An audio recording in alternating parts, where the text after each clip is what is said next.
Hey folks, welcome back to the channel. The day of shooting this video marks the 3265th consecutive day of me learning Japanese. And I know that for a fact because on October 17th, 2015, I boarded a plane at Tokyo Narita Airport back to my home country after my first visit to Japan. And on that plane, I decided that I would learn Japanese no matter what. And well, somehow during those past 9 years, I made that happen. And the key to making that happen was simply showing up every single day. And that is a point that many Japanese learners seem to be struggling with. I see so many people starting to learn the language just to quit after a few weeks or months or years or whatever, which is a real pity because learning Japanese is not really rocket science. As long as you keep going, well, eventually you will learn the language. So in this video, I'm going to talk you through my GRASE framework, which is based on sort of 5 principles for being more consistent with learning Japanese. And I will tell you exactly how I applied those principles to my own learning approach in order to keep consistent throughout all those years. And if you're new here, hi, my name is Matt. And on this channel, we're exploring strategies and methods to help us make learning Japanese more effective and more enjoyable. So the first principle was an actual game changer for me. When I started learning Japanese, I did not really inform myself on how I should do that. I just jumped onto what I knew, and that was textbook-based learning, like I did in school. And to be honest, textbook-based learning was fine in the beginning to just understand the basics of how the language works, of how the grammar works, and just to get a solid first starting point. But the problem was that I did not really seem to make any progress being able to actually understand the language. So for example, when trying to watch anime without subtitles, I remember that in the beginning, even after a few months of learning the language really, I was still not really able to understand basically anything. And the same actually applied to reading. During my second time being in Japan, I remember that I was trying to use a random washing machine in Tokyo. So I was trying to figure out how I use the thing. So of course I was not expecting to actually have a deep understanding of washing machine functions, but I was not even able to understand the difference between warm water and cold water because I did not know the kanji for those words. So that was the first time that I really had a mindset shift. So instead of thinking, I want to learn Japanese, I shifted towards, I want to understand spoken and written Japanese. And this made me realize that my study approach so far has not really been in line of what I actually wanted to achieve. So my goal and my methods used were not in congruency. So I pivoted my study approach towards methods that were actually more in line with my goals of being able to understand and read the language. So for example, I would focus more on listening practice, and I would actually start learning the kanji using RTK, remembering the kanji. As soon as I saw improvements in these areas, it was way easier to keep going as I was paying in on the actual reasons of why I wanted to learn the language in the first place. So that was the first time that I discovered the importance of goal-method congruency, which this first principle is really all about. So as my language goals kept changing and evolving over time, I always tried to make sure that my methods actually are in line with what I want to achieve. And the second principle is routines.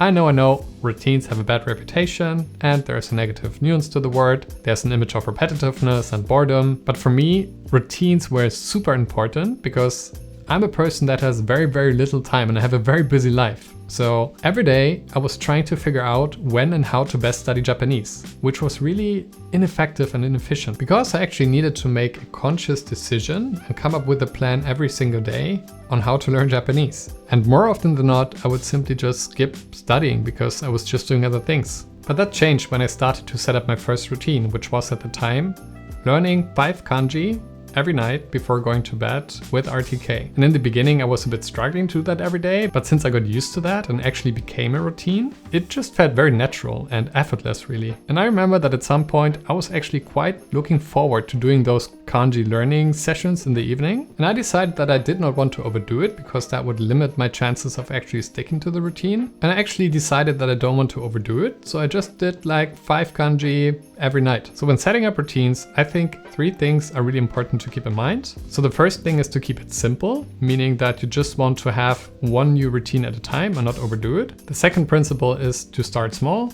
meaning don't overdo it in terms of new items you want to learn or the time that you spend in the routine. And the third thing is that you actually try to consciously commit to doing that new routine for at least 30 days, because research found that around 30 days are required in order to build a new habit. And that brings us to the principle of adaptability. I know this next principle may sound like a contradiction to routines, but it's not really. But first let me ask you this. What do you think is the biggest risk that could cause you to fail learning Japanese? I know that today there's this actual hustle culture of trying to force oneself through hard times and, we need to keep going and try our very best and just keep pushing. But I don't think this is really not at all helpful when learning a foreign language, to be honest. So my view is this: life is messy and it's always changing. And that is why I believe we need to be flexible with our Japanese studies as well. So I think we should adapt our learning approach to fit whatever is going on in our lives currently. And the most common theme is that something in your life changes, which causes you to have less energy or less time to study Japanese. Like you're moving into a new place, you change jobs or whatever. And I actually had this experience just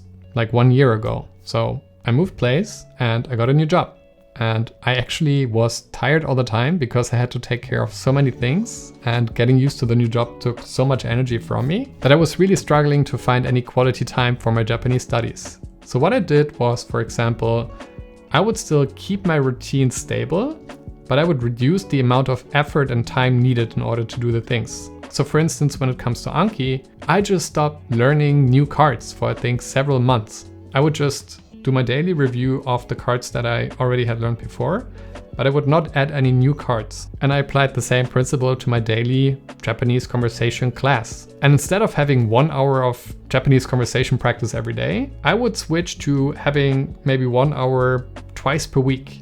So I would just find 2 days per week where I would have that practice. And I think this is the important piece. And this is why I think it's not actually contradicting routines. It's quite the opposite. Adapting your study approach to your circumstances, I think, is one of the key elements to actually keep going with your studies and not stopping altogether. And for sure, that time of studying not as much would leave a dent in my overall progress of learning the language, but I'd rather have a dent than actually fully quitting because I get frustrated and cannot study anymore. And next up is the principle of stacking, which has been a real game changer for me personally because, as I said, I have a quite busy life and I was always struggling with trying to find the time to actually study Japanese. And things actually got worse when I decided that I wanted to shift my studying more towards an immersion-based learning approach. So what do I mean by stacking?